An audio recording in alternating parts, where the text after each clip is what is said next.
This is Rus-Ter-Vaal Secondary School, new site commissioned by the Gauteng Provincial Government in 2018.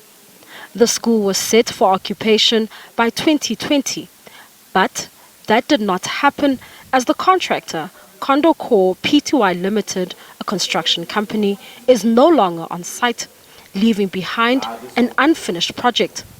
The school governing body is concerned that while nothing is happening on site, children continue to attend class in dilapidated asbestos facilities they received in 1969 from the apartheid government. We are facing challenges at the old school, which is still an asbestos building that was built to only cater for 500 learners. And over the years, the amount of learners has almost tripled. 500, and we're sitting at 1,331 kids at the moment. And we have a problem with the ablution facilities that was only made to cater a few kids, which is 500. Overcrowding in the classrooms because of the old infrastructure. As I've mentioned, it's still asbestos. It's still an asbestos building that was supposed to have been gotten rid of a few years ago already. The Rus-Ter-Vaal Business Forum says the contractor owes them millions of rands as subcontractors to the project. Problem started when the contractor was not paying the subcontractors on time. For me personally, they owe me plus minus close to 500,000, but as a collective, subcontractors, they owe us plus minus 3 million. That is now the subcontractors that are based locally, but there are subcontractors that are also outside, which they owe plus minus 2 million. Parents are concerned about their children's safety in the old facility. My child has just started at the high school currently for this year in 2022. So we are faced with a very serious crisis within this community of Rus-Ter-Vaal. And as we all know that asbestos, the issues of asbestos, it's an unhealthy situation for our children. And our classes are overcrowded up to the maximum of 70 learners within a class. Ceilings are also faded, and the ceilings are also falling on top of our learners. In 2020, a grade 11 learner, Levine Ali, was badly injured when a window fell on his head during classes. The incident happened on 2020, the 18th of September, at Rus-Ter-Vaal School. So basically what happened is I was sitting in class early morning when the window of the school, I was sitting on the left side of the class. So the window fell on the right side of my head. And I sustained injuries from the fall of the window, and my friend was sitting behind me. He helped me, he took me out of the class to get my wounds clean, and the principal, he helped me clean it, like stop the bleeding and all that. I had trouble studying and all that because I had a fear of the staff falling from the school, because there was a sense of fear in me that things were always going to fall on me or I'm going to get hurt again. Few kilometers away from the school is another incomplete Condocor project at the Kopanong Hospital. The construction of 300 intensive care unit wards at a cost of 200 million rand was meant for COVID-19 patients. The SIU investigation on this matter is set to be at an advanced stage. Condocor and subcontractor JB Holdings did not return our calls for their comment. That's a story we're focusing on today. Sakina Kamwendo is in Vereeniging. Let's go to her right now to find out more about these government projects that basically are leaving the Vaal communities in disarray. So, Sakina, good morning to you. What's happening? Well, good morning, Leanne, and coming to you at this point from the current school where learners are still attending class. This is the Rus-Ter-Vaal Secondary School, and the current building that we're at is where we have learners who are attending class, and as you heard there in the insert, sometimes getting injured and having ceilings literally drop on their heads. As you can see, the building behind us, the classroom where the door is open, that was the latest incident that happened where part of the ceiling literally fell down, but fortunately it happened, we are told, during the lunch break, so there were no children in class. But I think you can get a sense from the visuals that you are seeing of exactly why the learners needed to be moved to a new building, because this is an asbestos structure, and as you know, as per the norms and standards for a school infrastructure that was promulgated in 2013 by Basic Education Minister Angie Motshekga, these type of buildings were supposed to have been totally eradicated or refurbished by 2016 November. Well, we know that date has come and gone. But we will later on during this broadcast take you to the incomplete projects, because this is something that the community has also been complaining about. Incomplete projects by contractors that have run into the hundreds of millions of rands, and obviously it means more money needs to be spent to actually complete these projects. But what exactly is going on? Who are these contractors, and has there been any follow-up to see how the money has been spent, and if any money needs to be recovered, has that process begun already? We were supposed to be joined by MEC for Education in Gauteng, Panyaza Lesufi, but he informed us this morning that he cannot make it. But all the same, we will take you through what the issues are here. And I'm joined by SABC's research specialist, Maswele Ralebona, just to give us context to this particular school, Rus-Ter-Vaal Secondary School, and this particular cohort of learners are supposed to be moved to the Rus-Ter-Vaal High School, which is an incomplete project. It was meant to be completed, and the learners moved from this facility to the new school by February 2020.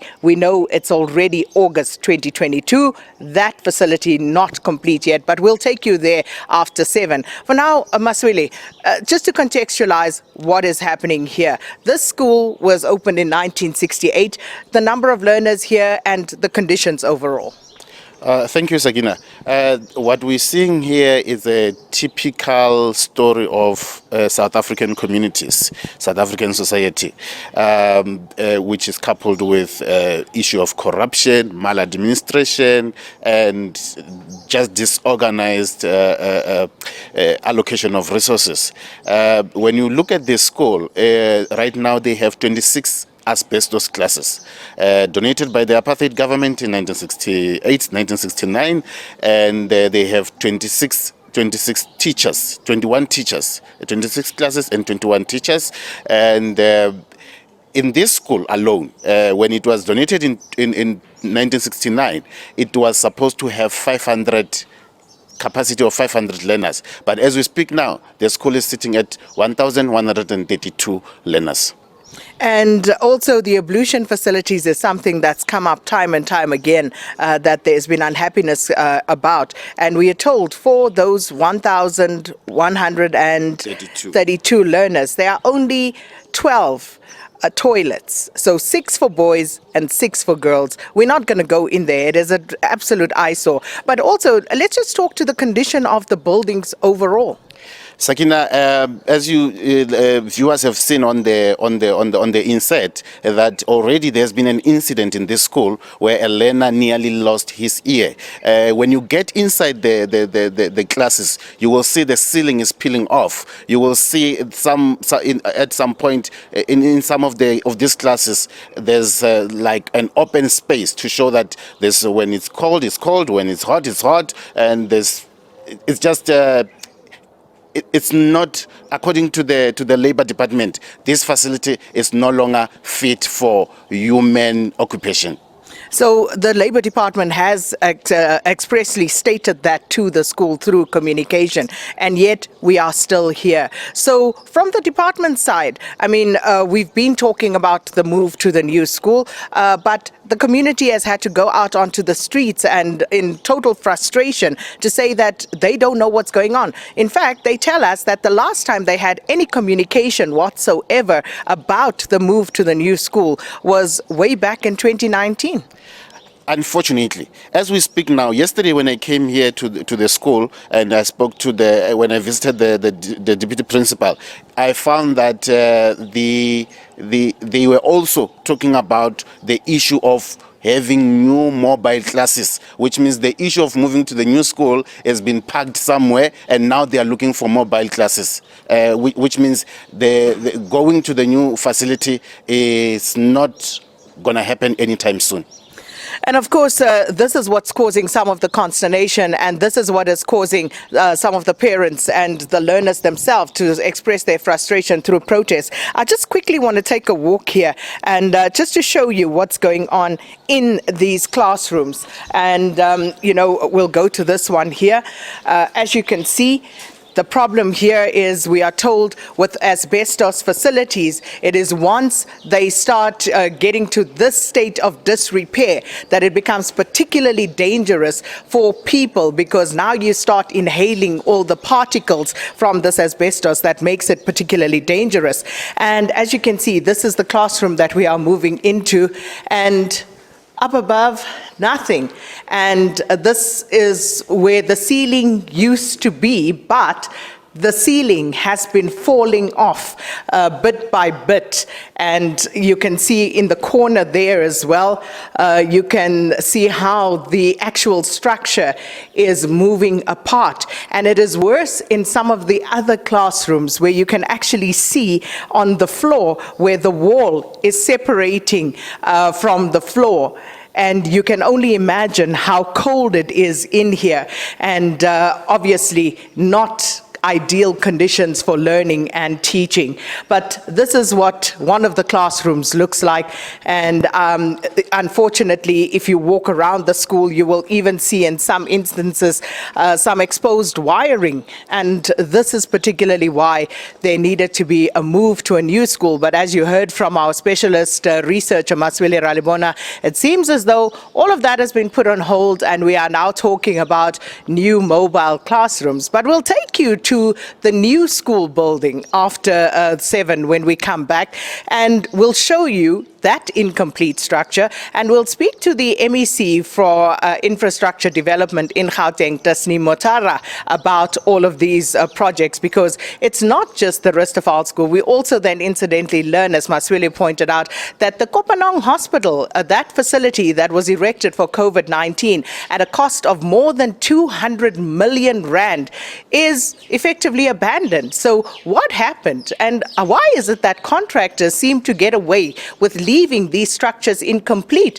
Because upon doing some research, you find that it's not just the Rus-Ter-Vaal High School, it's not just the Kopanong Hospital. There are other schools, just focusing on schools in Gauteng as well, that have also been left abandoned and incomplete. So what is happening to these contractors, and how do we find ourselves in situations whereby this is acceptable, or is it? We'll find out from MEC Tasneem Motara when we get to the Rus-Ter-Vaal High School when you come back to us. And with that, it's back to you in studio, Leanne.